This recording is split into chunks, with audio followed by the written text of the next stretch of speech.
Alors nous sommes architectes, urbanistes et paysagistes et à ce titre-là, on travaille sur des projets urbains, des projets de parcs, des morceaux de ville. Donc qu'est-ce qu'on fait pour le mieux vivre en ville? Finalement, au quotidien, on essaie de penser la ville de demain, une ville qui soit inclusive, la plus mixte et la plus solidaire possible. Alors au quotidien, on essaie de travailler le plus possible avec les acteurs locaux, les inclure dans notre projet pour les rendre le plus vivants possible. Ce qui se passe, c'est que on donne à lire ce site, on y fait des événements. Alors la ville de Paris a pour rôle de rendre meilleure la vie de tous les Parisiens, donc, ce qui implique tout un tas de situations très différentes, mais pas seulement des Parisiens, puisque comme toute métropole, on accueille énormément de gens qui viennent travailler, qui viennent s'amuser à Paris. Et donc je pense que c'est un peu le rôle et le challenge d'une ville comme la nôtre, c'est-à-dire comment rendre les espaces accueillants, tout en préservant la vie des Parisiens et en faisant en sorte que notre ville soit à la fois donc attractive et solidaire. Et on pense que ce sont vraiment deux choses qui vont ensemble et qu'il ne faut pas opposer. Et donc c'est un projet également d'agriculture urbaine, en fait, qui fait le lien entre agriculture urbaine et insertion. Il y a quelque chose qu'on aime bien faire et dont on imagine que ça va améliorer la vie de tout le monde, c'est de créer, d'imposer quelque part même une diversité, enfin de mettre en cohabitation, de mettre en concomitance des personnes différentes, des publics différents et aussi des fonctions différentes. Et ce dont on s'est aperçu, c'est qu'à chaque fois, nous, ce qu'on sait bien faire avec Yes We Camp, c'est se déployer sur un site, sur un espace limité et y imposer nos règles, notre coloration, tout en laissant beaucoup de liberté sur cet espace.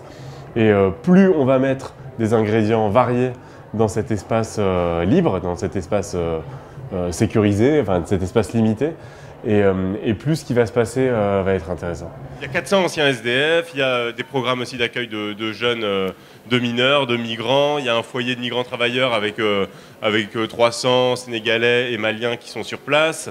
On a utilisé les bâtiments, les espaces qui étaient encore en bon état pour les proposer à des artistes, des associations, des startups, des entreprises. Alors je ne sais pas ce qu'on fait pour le mieux vivre en ville, mais en fait on construit des projets pour regarder la ville autrement. Donc je ne sais pas si c'est mieux vivre en ville, mais c'est déjà la voir de manière différente, à travers le son notamment. Voilà. C'était un projet en 5 semaines, en 5 étapes entre Aulnay, Bobigny, Pantin, Saint-Denis et Paris, avec à la fois des parcours sonores, du live. Donc c'était aussi une manière de voir la ville autrement. C'est une question difficile. Il n'y a pas vraiment de hiérarchie des projets urbains. Je dirais que le meilleur projet urbain, c'est celui de demain.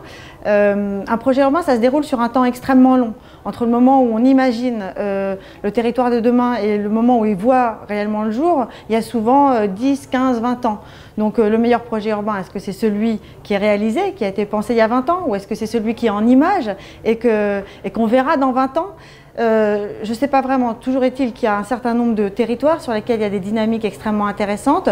À Bordeaux notamment, sur toute la rive droite, il y a une série de projets urbains qui sont en cours d'élaboration, qui promettent beaucoup, notamment avec des premières phases dynamiques.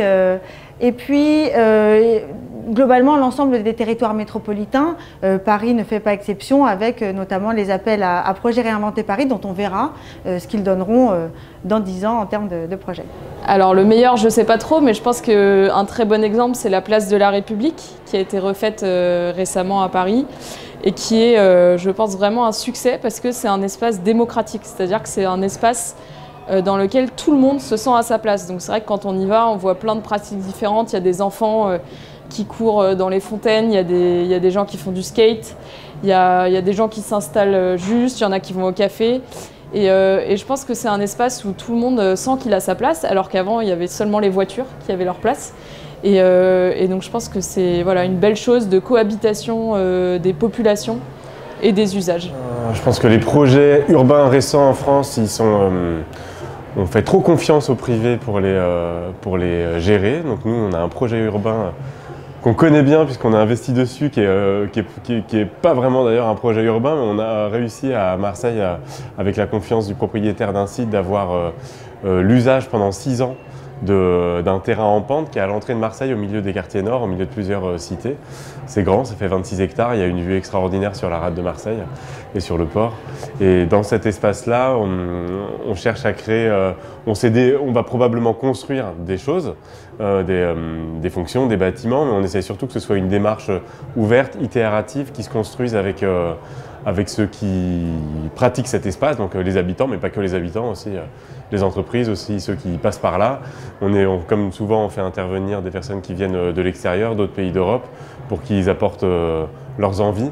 Et petit à petit, on va créer un projet urbain, enfin, on va aménager ce morceau de ville qui existe et qui est peu utilisé, en espérant que ça devienne un espace où on a plaisir à aller, où on apprend des choses, un espace qui est accessible, qui crée du coup de l'inclusion, du partage sur le moment en tout cas, et qui inspire des nouvelles manières de penser, la manière de s'impliquer en ville. Il est encore à construire pour moi, le meilleur projet urbain. Je pense qu'il y a plein de choses à faire autour de l'urbain en ville, et il y a plein d'espaces d'expérimentation à créer, à préserver. C'est ce que je pense. Je suis persuadé qu'il y a des très beaux projets urbains, mais je pense qu'il y a encore pas mal d'espaces disponibles pour pouvoir expérimenter. Alors la ville de demain, elle sera d'abord métropolitaine. Aujourd'hui, on est dans cette opposition ville-campagne qui se confirme. Donc on a tendance à aller vers des seuils métropolitains, donc on dépasse les seuils actuels. Elle sera, je l'espère, le plus mixte possible, c'est-à-dire inclusive, qu'on puisse imaginer des quartiers à l'image de celui-ci où l'ensemble des populations peuvent se côtoyer. Et puis durable, évidemment, la ville de demain devra avoir une empreinte carbone la plus faible possible. Alors en 3 mots, je dirais innovante, parce que bien sûr on a besoin d'innovation tout le temps, partout dans la ville, pour s'adapter aux usages. En fait, c'est vrai que l'urbanisme, c'est un temps long, et donc il faut trouver les manières de toujours s'adapter. Ensuite, attractive, parce que bien sûr c'est le rôle des métropoles, on est dans une grande compétition, et donc il faut être la plus attractive possible, il faut toujours se réinventer pour attirer des gens du monde entier. Et puis bienveillante, une ville bienveillante à l'égard de tout le monde, de tous les habitants, de tous les visiteurs. Je peux décrire tel que je l'aimerais, mais tel que je l'aimerais expérimental, ou en tout cas laissant de la place aux expériences. C'est vraiment essentiel, on est dans la duplication on est vraiment dans une mécanique industrielle partout, dans la manière dont on mange, dont on se vêtit, les bâtiments qu'on habite. On a enlevé la possibilité de faire différent, et c'est vraiment quelque chose dont je crois qu'il faut retrouver on ne va pas remplacer le système, ça c'est pas l'enjeu, mais ce qu'on peut faire probablement, c'est de créer des petits espaces, des zones de possibilités, de prototyper, de faire l'expérience de modes opératoires différentes. Ensuite, j'aimerais qu'elle soit ludique, sportive, qu'on puisse s'y épanouir avec son corps, une ville qui s'adresse au corps des personnes qui la pratiquent, où on n'est pas seulement dans une dimension de pouvoir choisir si on achète ou pas, si on prend à droite ou à gauche, ou si on s'assoit, mais où on puisse déployer ses bras, ses jambes, courir davantage. Et j'ai peur, la troisième, c'est une ville où on apprend des choses. Mais ça, c'est ce que j'aimerais, mais j'ai peur que la vérité, ce ne soit pas exactement celle-là, et qu'aujourd'hui, les villes, tous les nouveaux espaces qui se construisent sont beaucoup plus très différenciés, très ségrégés, avec souvent monofonctionnels, sans laisser cette place-là à superposer des fonctions différentes. Et on a quelque chose en Europe, je crois, qui est très fort, qu'on retrouve aussi dans d'autres pays, en Asie, d'arriver à vivre dans des espaces petits, parce que dehors, il y a plein de choses qu'on fait à plusieurs ensemble, et aujourd'hui, ce qu'on crée partout, et les villes en croissance en Afrique ou dans d'autres pays, on crée des morceaux de villes très séparés, et on se fait mal. Je souhaiterais qu'elle soit inclusive, qu'elle pense aussi à ses marges, notamment aux personnes qui sont un petit peu oubliées des projets urbains. Je pense aux réfugiés, je pense aux Roms, je pense aux prostituées, je pense à pas mal de gens que nous on côtoie sur notre territoire d'intervention actuellement.